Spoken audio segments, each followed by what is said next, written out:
Este día 1 de mayo, Día Internacional de los Trabajadores, llega en un momento delicado para la economía de nuestro país, con un reparto desigual de las cargas de los problemas económicos y también con una rebaja sensible de las previsiones de crecimiento por parte del Gobierno de casi 3 puntos. Hablamos de cuál es la situación del mercado laboral, de nuestra economía, de las pensiones y también veremos cómo desde el Ministerio de Trabajo de Yolanda Díaz se va a remunerar a los sindicatos en un momento en el que están pendientes las reformas sociales. Además, hablamos de las contrapartidas del Partido Socialista a Bildu por ayudarle a sacar adelante el decreto anticrisis. Desde el PSOE se quiere esperar a que pasen las elecciones andaluzas para no perjudicar al partido de cara a estos comicios que también repasamos aquí en Barra Libre Fin de Semana. Comenzamos.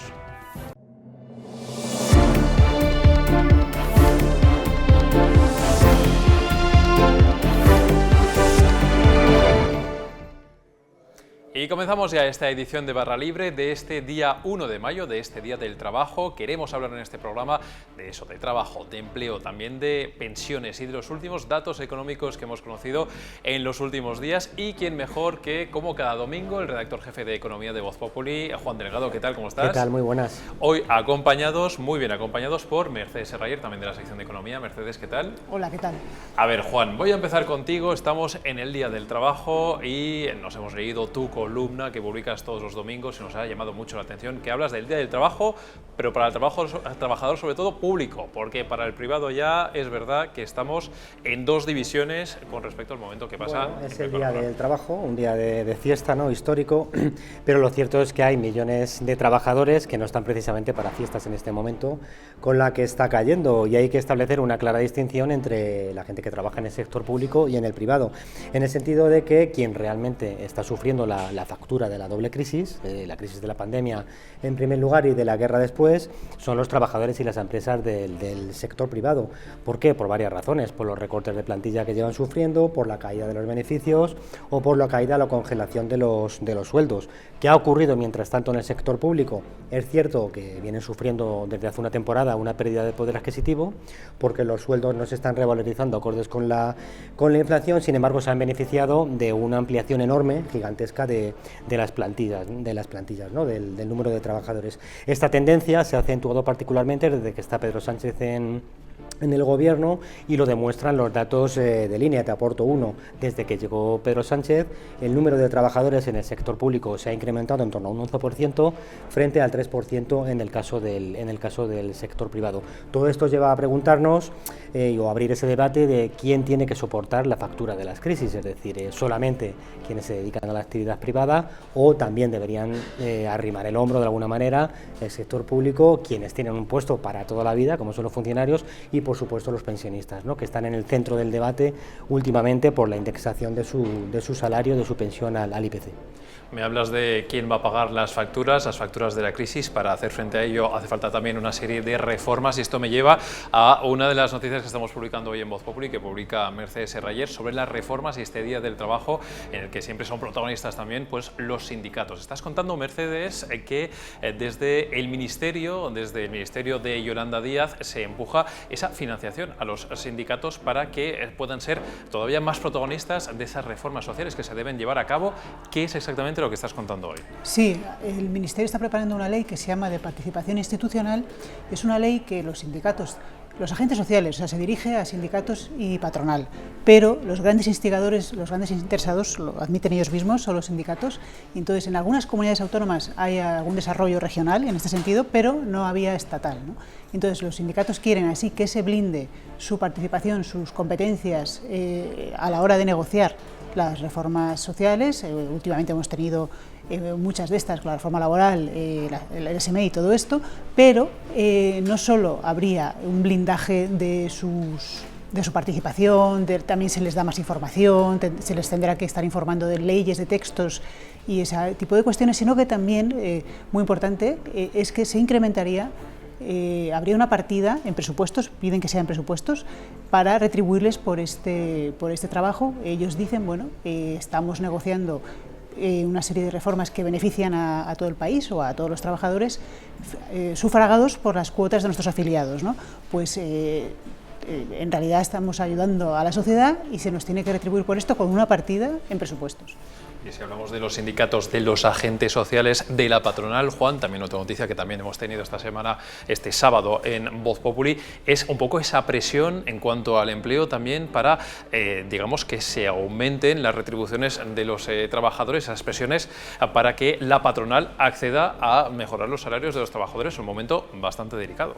Bastante complicado, y ahí el Gobierno debería hacer una labor importante de responsabilidad, teniendo en cuenta la situación que atraviesan miles y miles y miles de empresas en este país, que no se pueden permitir en este momento pues elevar demasiado los sueldos a sus trabajadores. Vamos a ver hasta dónde llega esas amenazas que hemos contado aquí en Voz Populi de los sindicatos hacia la patronal, pero confiemos en que al final se vaya por una senda de, bueno, pues de sensatez, que es lo que está pidiendo el Banco de España, en el sentido de que bueno, quien de verdad debería recibir una mejora de sueldo son las rentas bajas, quien lo está pasando mal, pero la gente que está, pues digamos, mejor pagada, pues igual es el momento de hacer un esfuerzo y tragarse de alguna manera esa inflación que debería ser temporal y que debería empezar a remitir en los próximos meses.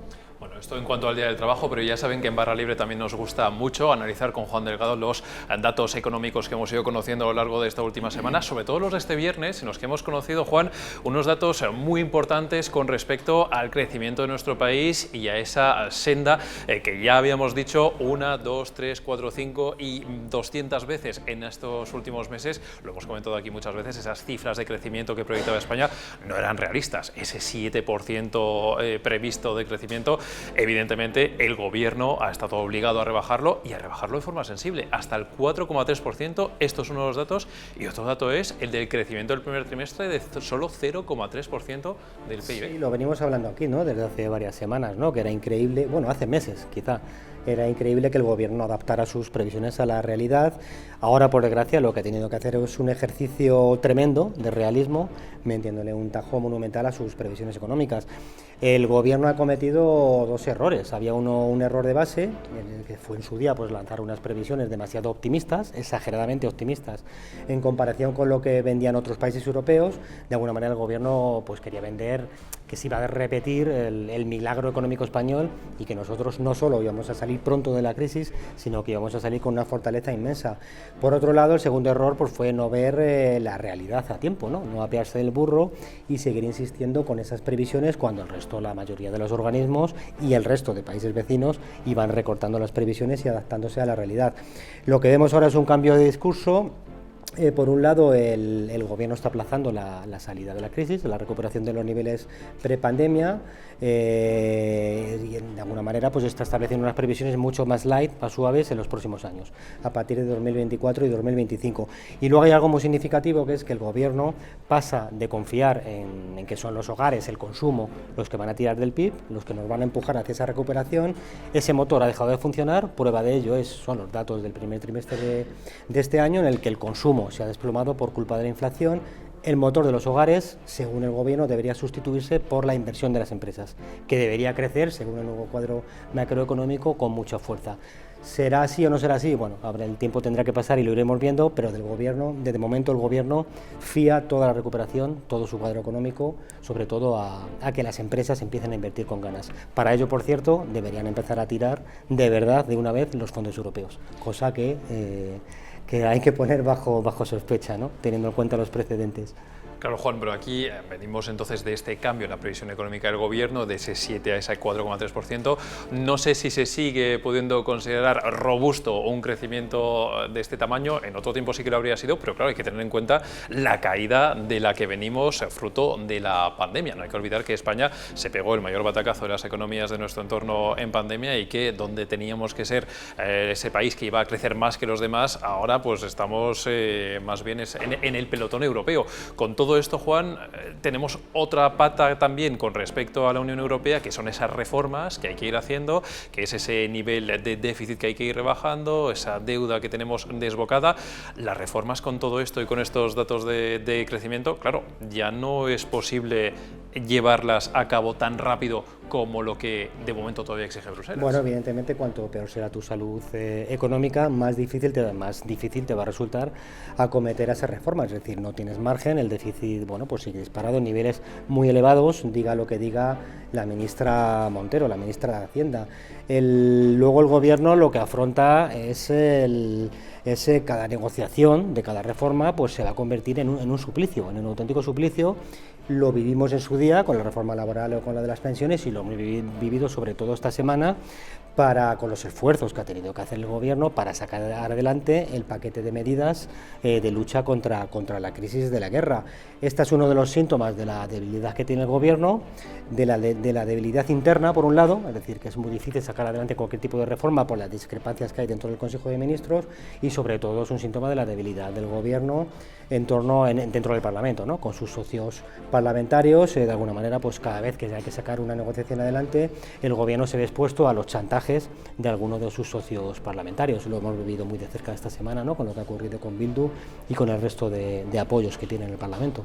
Bueno, hemos hablado de empleo, hemos hablado de los datos de crecimiento, estamos hablando de la reforma fiscal, de la reforma laboral. Todo esto lo conoce muy bien Mercedes, y la otra que también que conoces bien es la reforma de las pensiones.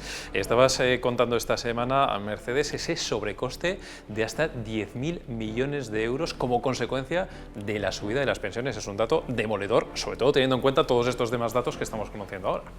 Sí, a ver, tenemos ya el reconocimiento del Gobierno de lo que ya calcula que le va a costar, ¿no? Que hasta ahora estaba siendo todo muy ambiguo, ¿no?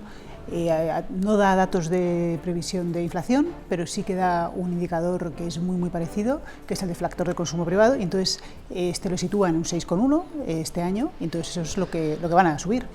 Ese es el entorno. Entonces tenemos que cada punto de inflación son unos 1.800 millones para el Banco de España, 1.700 dice algún otro organismo, por ahí anda, ¿no? Entonces esto nos da más de 10.000 millones extra, ¿no? Por ejemplo, FEDE ha calculado que esto supone ya unos 190.000 millones totales y un 14% del PIB. Y esto se pagará, según establece la nueva reforma que acaba de entrar en vigor, en el 23, aunque ya se suma a unos 6.000 extra que estamos pagando también en el 22 por cómo han subido también este año y con la paguilla que había, que es la última que ha habido, ¿no? O sea que todo esto sin contar otros elementos, sin contar que hay una serie de la paguilla misma el año que viene va a consolidar, o sea que hay una serie de elementos que tienen en cuenta los expertos que van consolidando y que ya nos llevarían a cifras mareantes. Estamos hablando solo de estos aspectos y el Gobierno ya ha reconocido un incremento de más de 10.000 millones extra que se pagará en el 23. Bueno, Juan, pues solo me falta preguntarte para acabar, después de haber estado hablando todos estos últimos días de ese gran incendio que tiene el Gobierno, como es el del presunto espionaje, te pregunto si el incendio a largo plazo que va a tener es el de la economía, si se le va a complicar y mucho esto, como para debilitarle seriamente de cara a las futuras elecciones. Evidentemente se va a debilitar. Diga lo que diga la ministra Calviño, el escenario es bastante pesimista. Aquí hemos hablado en plató más de una ocasión de la estanflación, del peligro de estanflación, que es... Nos gusta esa palabra. Nos gusta esa palabra, por eso la volvemos a sacar.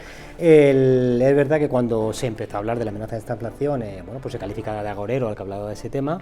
Recordemos que la estanflación supone pues estar en un escenario de elevadísima inflación, mientras que el crecimiento económico es nulo o estancado.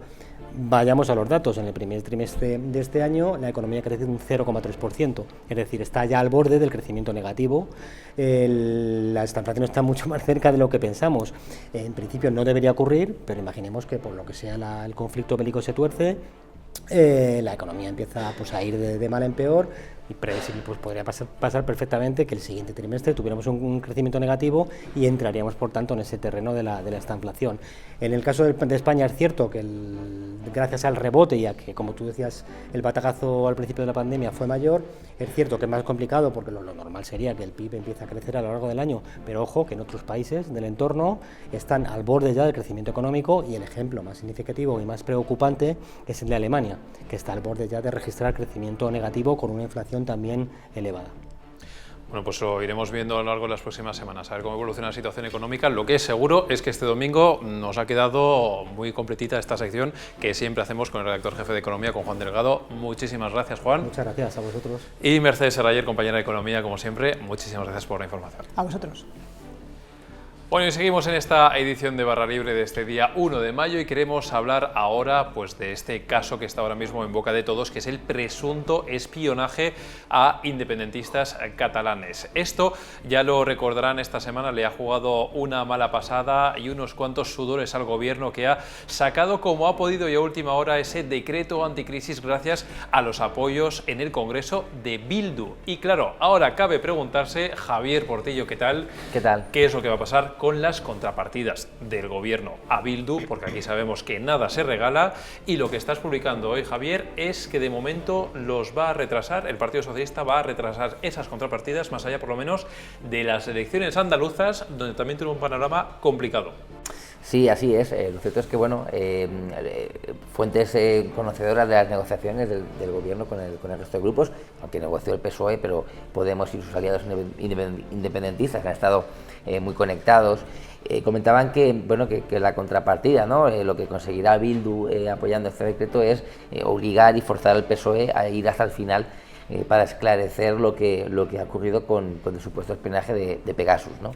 Y bueno, el PSOE obviamente, como sabe que este es un tema polémico, ese acercamiento a los independentistas en este momento y bueno, digamos que forzar o vender, por así decir, al CNI o depurar responsabilidades comprometería mucho electoralmente al partido en un sitio como Andalucía, ¿no? Donde el independentismo, pues en fin, es algo que genera pánico en todos los sectores, tanto de la izquierda como de la derecha. Pues es una cosa que saben los independentistas y Podemos que no puede hacerse ahora, ¿no? Entonces, esa contrapartida que, ojo, el PSOE, las fuentes socialistas consultadas nos dicen que no hay contrapartida alguna. La propia ministra portavoz, Isabel Rodríguez, lo reiteró el otro día en la cadena SER, pero bueno, lo cierto es que fuentes de Bildu nos comentaron que sí, que la tramitación del decreto de la guerra que está por delante se negociará y que la contrapartida vendrá en este tiempo hasta que ese decreto finalmente se arme. Bueno, la verdad es que este caso de este presunto espionaje todavía va a dar que hablar y seguiremos hablando en Voz Populi en los próximos días de esto y también de estas elecciones andaluzas convocadas ya para finales de junio, para el día 19 de junio, y en las que de momento el Partido Socialista, pues en las encuestas claramente está bastante por detrás del Partido Popular, que va por buen camino para al menos llevarse a victoria. Habrá que ver luego si es el caso, con quién pacta y de qué manera, pero también hay que preguntarse dentro de todo este esquema qué es lo que pasa más allá en la izquierda del Partido Socialista. ¿Cómo está la izquierda con respecto a estas elecciones, que estamos un poquito perdidos? ¿Cómo está la situación en torno también a el entorno de Yolanda Díaz?